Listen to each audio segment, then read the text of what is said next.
Chief Reverend here to give us a talk. And the title is Miracles in Buddhism. So without further delay, I will pass the mic on to Chief Reverend. Miracles in Buddhism. Miracle is a very important word for religious people. By using this term, they can arouse human emotions, ignorance, illusions, imaginations, and inquisitive mind to introduce their religious belief, because many people are ignorant.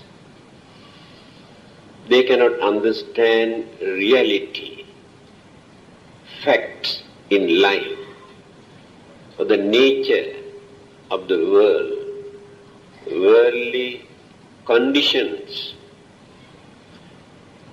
Since they have their own imaginations, religious people try to take the advantage of this ignorance. When you study the life of the Buddha and the Buddha's attitude toward the so-called miracles, you can understand that the Buddha was not interested in miracles. He did not depend on miracle to introduce Buddhism. He did not encourage his disciples to show any kind of miracles to introduce Buddhism. But he could perform any kind of miracles. But he did not try to take the advantage of this illusion. It is an illusion to influence others' mind to accept a religion. The reason is, having seen, having heard that some of his disciples have done this, performed miracles to influence others, the Buddha condemned, criticized, saying, if you try to introduce Buddhism through your miraculous power, people may come and follow, join, for curiosity's sake, but they never realize, they never try to understand the Dhamma, the teaching, to cultivate their way of life. So there is no reality. Once he has said, by performing miracles, if you try to introduce people to bring more and more people into Buddhism, it is more or less a young girl who performed a very beautiful, very attractive dance in front of the public, even without any clothing, naked. There is no doubt thousands of people come and assemble and admire, enjoy that dance. This is the Buddha's attitude towards miracles. You can bring people into your religion, but they never learn religion. They never try to cultivate their morality, to lead a respectable and noble life. So don't depend on miracles. Many people try to introduce the Buddha by talking about his miraculous power. To understand the nature of enlightenment, wisdom, if we try to recognize, to understand the Buddha through his miraculous power, it is just like a person who is inside his house peep through the crack of the wall in his house and try to see what is happening outside. We can see how much he can see through that crack. So don't depend on miraculous power. Then certain disciples ask, in that case, what type of miracles that do you advise us to perform? This is very important. Then the Buddha said, if anyone can educate and enlighten a cruel person who endangers the society, who disturb, who bluff and swindle, to lead a noble life, a respectable life, a holy life, that is the real miracle. You can understand the Buddha's attitude. To change that person's mind to be noble person, then he has pointed out certain incidents. Angulimala, number one murderer who has killed more than 1,000 human beings. Terror, gangster, bandits. How? The Buddha tamed him. And how he followed the Buddha and become a monk and who led the holy life, in the end become an arahant. That is the real miracle. Alavaka, a cannibal who lived on human flesh, the Buddha approached him. He tried to kill the Buddha also. But he had the courage and knowledge and compassion and wisdom to train and tame this devil, this cannibal, to become a noble man. It is a miracle. There are few hundred incidents during the Buddha's time, how he performed this kind of miracles. After all, what is a miracle? When we cannot understand how certain things really happen, we cannot imagine, and then we say it is a miracle. Take for instance, David Copperfield, isn't it? You have seen how he has gone through China War. To you it is a real miracle, because you cannot understand how he does it. So one day, when you come to know the trick, you never take this as a miracle. When a person come and perform certain things here, magician, in the eyes of small children, all those things are real miracles to them, because they cannot understand. But to some of you, although you really cannot understand the trick, you know it is a trick. There is no reality. This is the nature of miracle. Our senses are very limited. Our thinking power is very, very limited. Simply by using these limited five senses and thinking power, we cannot understand certain incident happening.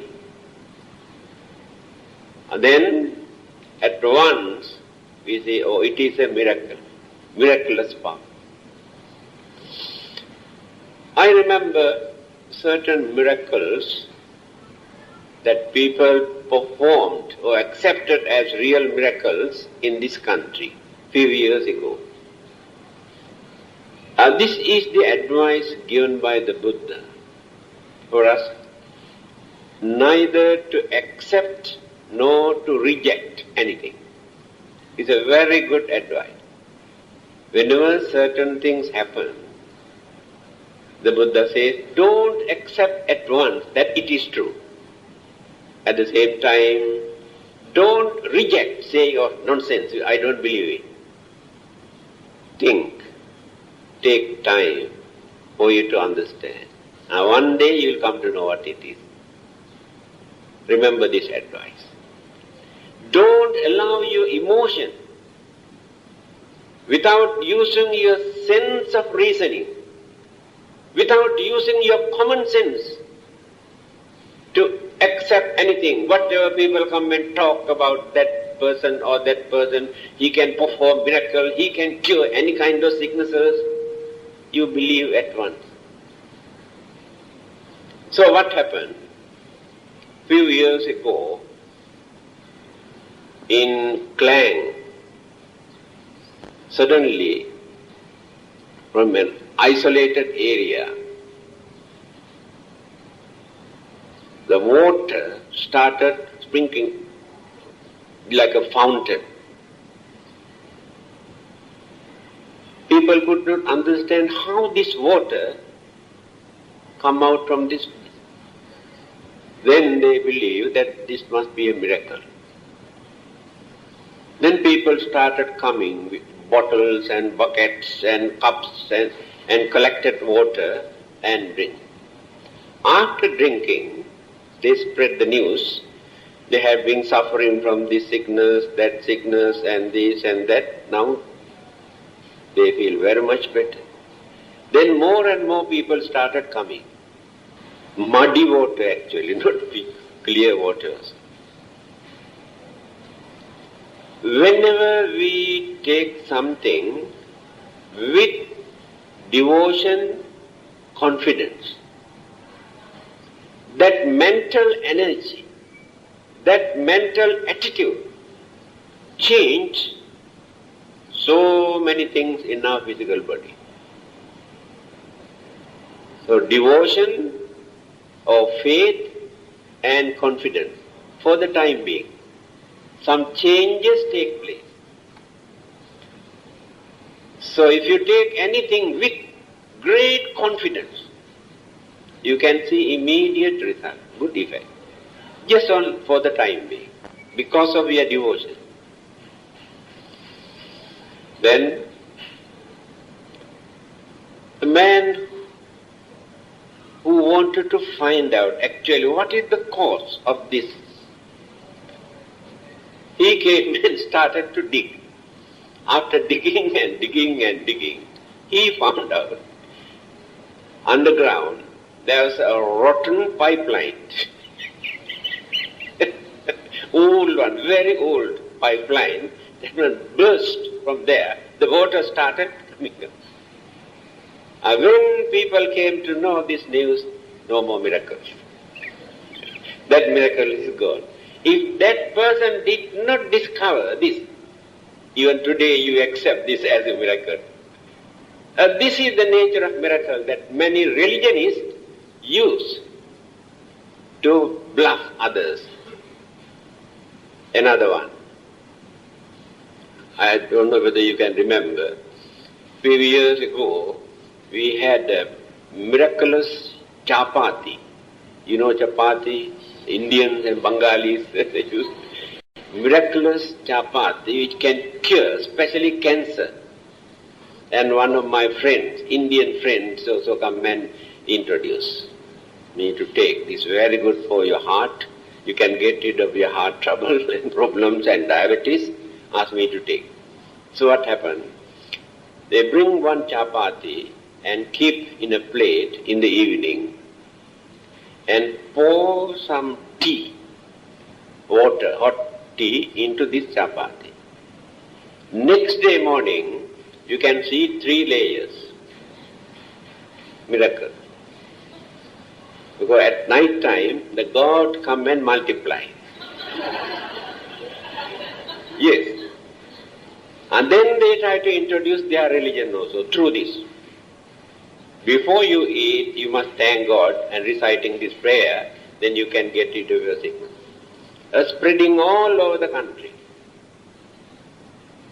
Then, one doctor at the university hospital, all these are real incidents, not made up stories, who wanted to find out what is the secret of this chapati.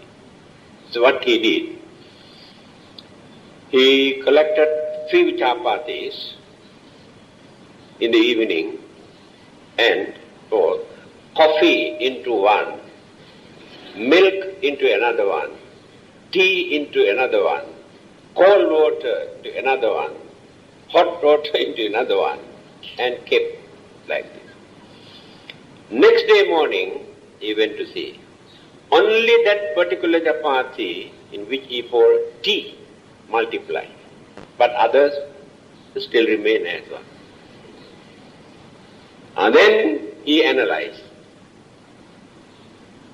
Tea, there is something which contains nicotine, or what you call not nicotine, something there in that tea, which multiply this chapati. But coffee or hot water or milk or cold water could not do that.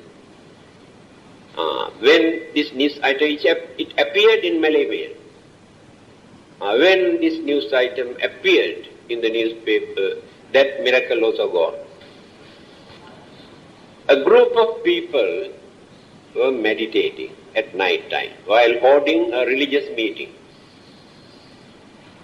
That is interreligious. This happened nearly 3 years ago in this country. So what happened? When they were sitting there, thousands, suddenly the light was gone. Very dark. They do not know what to do. Then they ask their respective religions. There were Buddhists, Christians, Hindus and all sorts of religious people to recite prayers. So group by group they went on praying. When one particular religious group started to pray, within few seconds the light appeared. Then someone has seen, somebody was doing something with the switchboard at that time. Found out the secret miracles. And this is the way how they try to introduce miracle. Christians are trying to heal the sicknesses. They say they have healing power. They can cure any sicknesses through their miraculous power. But unfortunately, they can cure the sicknesses of Buddhists and Hindus and some others, but they cannot cure the sicknesses of their own people. The secret is there. Millions of Christians are suffering from the same sicknesses in all over the world, but they cannot cure them. They come to cure Buddhists and Hindus and some others. Why? What is the secret? To convert. Idea is not to cure but to convert. How do they convert? When they invite the public, what they do? They have their own people. their gang, come and sit down in front. One is blind, another one is crippled, another one is deaf, another one is mad. Then announce, if anybody who is suffering from any kind of sicknesses must come to platform, we can cure on the spot. Then one of their members get up and try to, cannot climb. With so much of difficulties like this, get into a platform, paralyzed, cannot walk. Here you can see, he says he is paralyzed. But nobody knows who this person is. After that, when going on praying, get up, walk very nicely, left, right. See the miracle. Ready-made one. Their own people. See, thousands of people believe it is a miracle, real miracle. Another person come to the platform. I am blind. I am deaf. I have been worshipping, praying to Buddha so many years. No cure. No hope. One day somebody came and asked me to pray to Jesus. Believe me, when I was praying and praying, suddenly I had keen noise. Now I can hear very well. Nobody knows who this person is. Now I can tell you, because I came from another country, you do not know anything about me. I can tell you, I was born in a Christian family. I have been praying to God for many years. I had an incurable sickness. Went on praying to God, no cure. One day one of my friends came and asked me to pray to Buddha. Believe me, after a few weeks, that sickness completely disappeared. That is why I decided to become a monk. You believe that? This is the way how they try to introduce you. All those miracles are like that. So why can't they cure their own people before they come and cure Buddhists and others? They can show, you see, among the followers of our religion, people are not suffering from these sicknesses because they follow this religion. Then we also accept it. Now you can understand why the Buddha did not encourage. Don't depend on miracles. Then you can ask whether there are miracles according to the Buddha's teaching. Whether the Buddha and his disciples could manage to perform miracles. Yes. Answer is yes. When you study the life of the Buddha very carefully, you can see there were certain occasions the Buddha had to perform certain supernatural, unusual power. When he come to know that simply by teaching, advising, he cannot train, he cannot enlighten this person. Example, Angulimala, that murderer, is a terror. He wanted to catch the Buddha. By raising his sword to cut him, he started running, chasing after him. The Buddha walked in a normal way, without running. This man started running and running and running and running by using full speed. But he cannot reach, come nearer to the Buddha. The more he runs, the more he goes behind, cannot reach. But this man cannot understand what is happening. Now he cannot run anymore, he is tired. Then he asked the Buddha to stop. Then he knew this is the time to talk to him. Because he is such a strong, dynamic young man, he knew it is impossible to train him simply by advising. Allow him to run and run and run until he gets fed up. Now then he says, stop. The Buddha says, yes. Do you know, I have stopped long ago. You are the one who runs. Then here, what do you mean by that? How can you say you have stopped? I saw you are also walking. But I did not run, isn't it? Ah, yes, it is true. Then he asked, what is the secret? What is the reason why I could not catch you after running more than 3 miles? Then the Buddha said, do you know why you could not catch me? Because you run.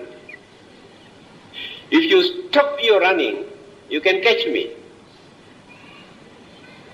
He could not understand. Then he explained. Running means by committing all sorts of evil and wicked and sinful things, the person prepares a very long journey in samsara, running and running and running, endless, birth and death and birth and death and birth and death, running. That is the meaning of running. You are doing that. I told you I have stopped. I have stopped all these bad and wicked and harmful things. And I have stopped this journey, this birth and death, no more for me. That is the meaning of saying, I have stopped and you are the one who runs. It has become a real miracle to this young man. Here, can I follow you? Why not? Then he became a monk. After that he led a holy life. So it is a miracle. But he never tried to show this unless he come to know that simply by preaching that he cannot open his mind. This is one of the extraordinary characteristics in the Buddhas. There are six kinds of characteristics which we cannot find in any other religious teachers or any other arahantas or any holy man, only in the Buddha. So one of them is by knowing the mentality, understanding capacity, the nature of the mind, how far this person can understand, and how this person had prepared his background, life after life, how he cultivated, how he developed, trained his mind. The Buddha is the only one who can understand this. So before his preaching, he surveyed and studied the mentality of all these people. That is why directly, just like giving an injection he can approach and point out certain things which influence, affect and open the mind to understand. That is the secret why many people attain sainthood, arahanthood on the spot, instantly, because of this. But many others preach blindly, not knowing what they can understand, whether they like or not, whether they can appreciate or not. That is why they cannot gain anything. So in the case of the Buddha, he always studied the nature of the mind, then taught. So when he come to know simply by talking, it is impossible for this person to open his mind to understand. Then he performs this kind of minor supernatural power for that person to open the mind. When he opened his mind through that supernatural phenomena, then start to preach. And that is the technique.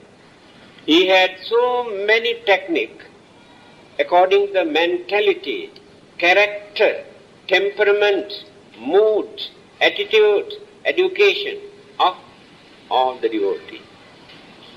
Then how do they perform miracles from the Buddhist point of view? There is no divine power behind these miracles. Not through the influence of any god or deva. It is pure psychological. The development of the mind, psychic power. When a person practices meditation, especially jhana meditation or samatha meditation, this particular technique is to develop the mental faculties to gain some sort of supernatural mental power. So after gaining this supernatural mental power, they can show certain things which others cannot understand, others cannot do. So they think these are miracles or supernatural power. They can disappear suddenly and reappear somewhere else. It is true. When they develop this mind created, then they can fly like a bird. They can walk on the water. So one day, when the Buddha was going somewhere, he met a man who had practiced this meditation for a long time near a river. Then he told the Buddha, do you know, I got some supernatural or miraculous power through my meditation. Now I can walk to cross the river, walk on the water. He was very proud about his achievement. Then the Buddha asked, how long did you practice this meditation to gain this power? He said, 25 years. The Buddha says, utter wastage. Wasted your life for 25 years. An ordinary man can cross this river by spending 25 cents, paying to a boatman to take you to the other side of the river. This is the Buddha's attitude toward this kind of miracle. To him, there is no religious value. Do you know Devadatta, the Buddha's cousin brother, a monk, who gain this miraculous power can appear and disappear, transform himself to appear as devils or ghosts or birds, transform, miraculous power. So when he wanted to gain power, worldly power, he influenced and misled another young king, King Ajatasattu, persuaded him to kill his own father so that you can rule the country. I'll kill the Buddha so we too can rule the whole country by using miraculous power. That a stupid young prince accepted his advice and he tried to kill the Buddha by using miraculous power. Because they gained this miraculous power without developing purity in the mind. By keeping their anger, their craving, their selfishness, their jealousy, they can develop this mind, that mental energy, to gain this supernatural power. Then what will happen? They can misuse and abuse this power for gain worldly things. Very dangerous. This is one of the reasons why the Buddha did not encourage this. To him there is nothing. Then how do we gain this? We do not know the nature of mental energy. Mental energy is the most dynamic, strongest force in this universe. It is true. All the other existing dynamic forces were discovered by this human mind. Handled, manipulated by using this human mind, either for constructive or destructive purpose, diverted by using this human mind.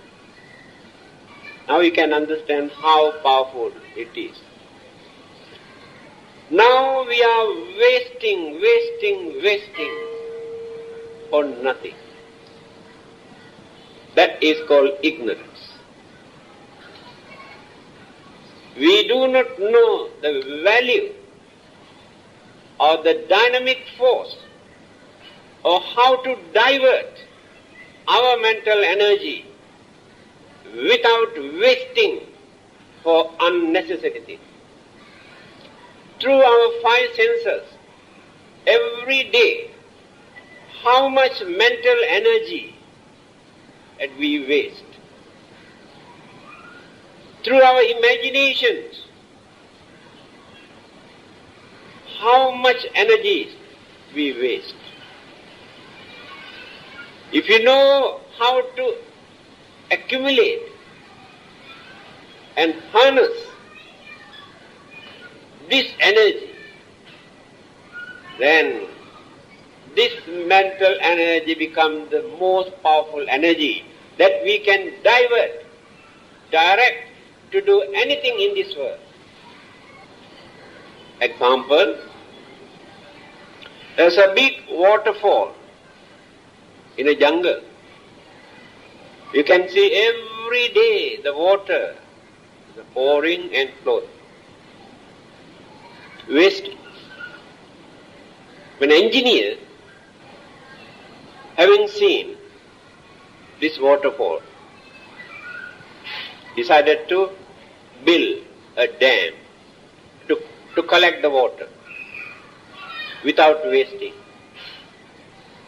Then he tried to pick the hydroelectric to supply electricity,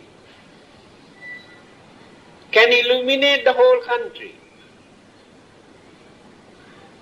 and can support those farmers for cultivation, channel proper manner without wasting this water, that energy, in the same manner. If we know how to divert our mental energy without wasting for unnecessary things, our mind we can develop our knowledge, our courage, our understanding, our wisdom, our energy. Now we are hopeless, we are powerless. We surrender ourselves to any stupid man. We believe anything because we have no more energy, mental energy, wasted. We know how to accumulate this. Then unnecessary fear that we maintain in our mind never appear anymore. We are scared of so many things for nothing. Shameful, actually speaking. We disgrace our human intelligence.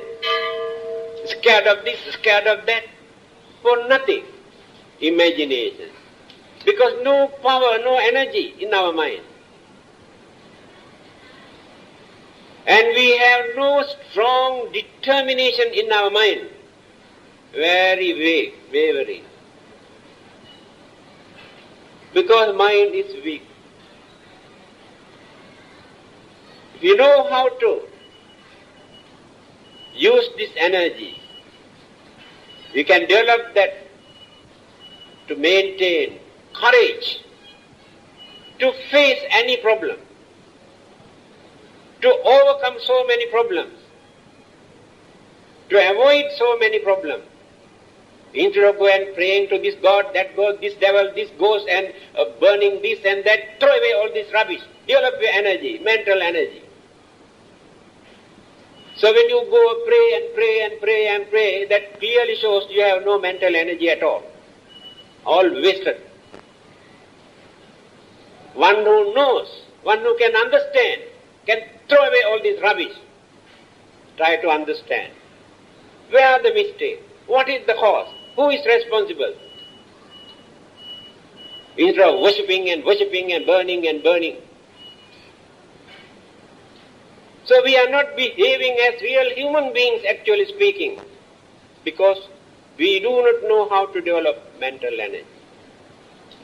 All the other existing religions in this world advise human beings to surrender themselves, surrender their mind to somebody,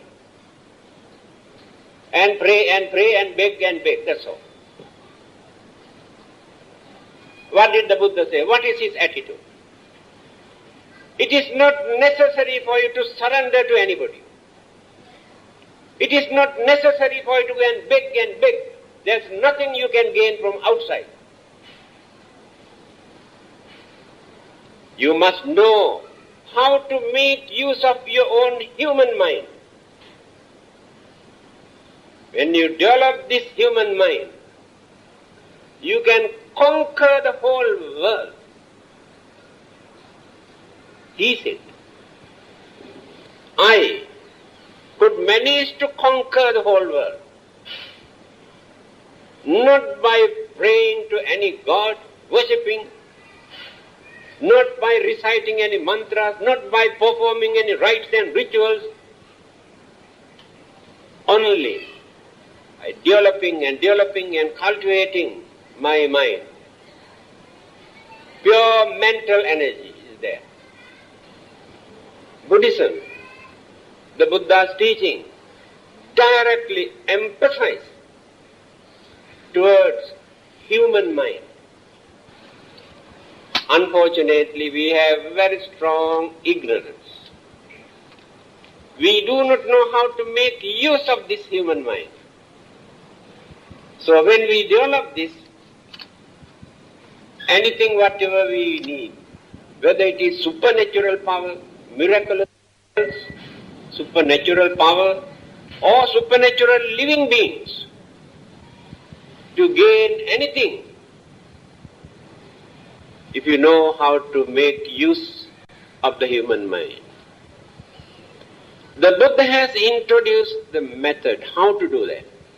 That is called Buddhism. Buddhism means the method introduced by the Buddha for us to use our human mind. Remember this. Without abusing, without disgracing, without insulting our human mind. By maintaining our human dignity, can stand as gentlemen. If we really follow the advice given by the Buddha, then what will happen? The unnecessary fear that we have in our mind all disappear, no more. Suspicion we have in our mind due to lack of understanding also disappear. Because of our imaginations and ignorance, we maintain this belief of devil, ghost, a spirit, hantu, God, create all these problems and trouble, but this stupid mind cannot understand our human mind is responsible for all these problems. That is what the Buddha says. We have forgotten the first stanza of the Dhammapada in the Buddha's saying, Mano Pubbangama Dhamma. Our mind are responsible for all these good and bad happening, occurrences, incidents in this world. So if we know how to guard, how to protect, how to utilize, how to make use of this human mind, then we can see a peaceful, happy, prosperous world life. Without doing this, what we do? We go and pray and pray and pray and worship and worship and worship. Never try to develop, never try to purify, never try to cultivate our own mind. We want somebody else to come and purify the mind. If you are cruel, if you are jealous, if your way of life is harmful or dangerous, you can go and pray, I am very wicked, please take away my wickedness, I want to be a good man. Do you think there is anybody in this world, any God or any Buddha, who can take away your cruelty from your mind unless you make up your own mind? It is your work. You have to decide, you have to determine, you must understand. Then slowly you can withdraw your weaknesses, then cultivate and replace with kindness and sympathy and understanding. This is the method taught by the Buddha. This is called Buddhism. So Buddhism is not for us to depend on miracles, not just to go and pray and worship, but to live as cultured, harmless, respectable human beings. That is Buddhism. Without doing that, whatever we do, there is no real religious life. So do you want to cultivate your miraculous power to appear and disappear and do some bank robbery? That is what many people want, to develop this meditation and get supernatural power, suddenly disappear and appear inside the bank at night time, just like Devadatta, what he did.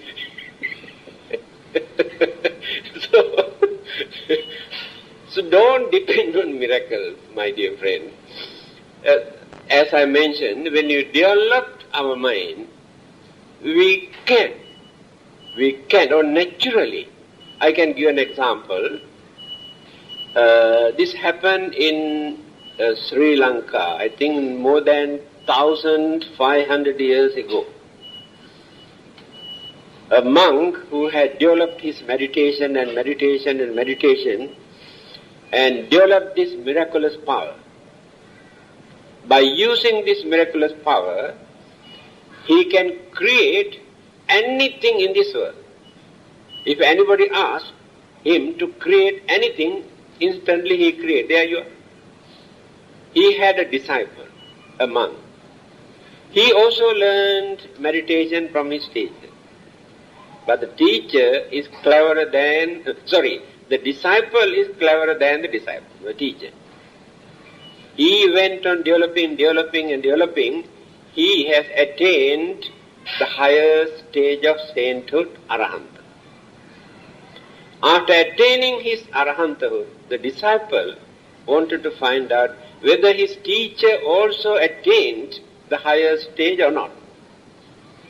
Then he realized actually teacher has not developed further after gaining this supernormal or supernatural power. He stopped, thinking that he also gained the higher stage. Then he came to see the teacher and asked, "May I know whether you have attained the higher stage of sainthood or arahanthood?" Then the teacher, "Why not? How can you prove?" The disciple asked.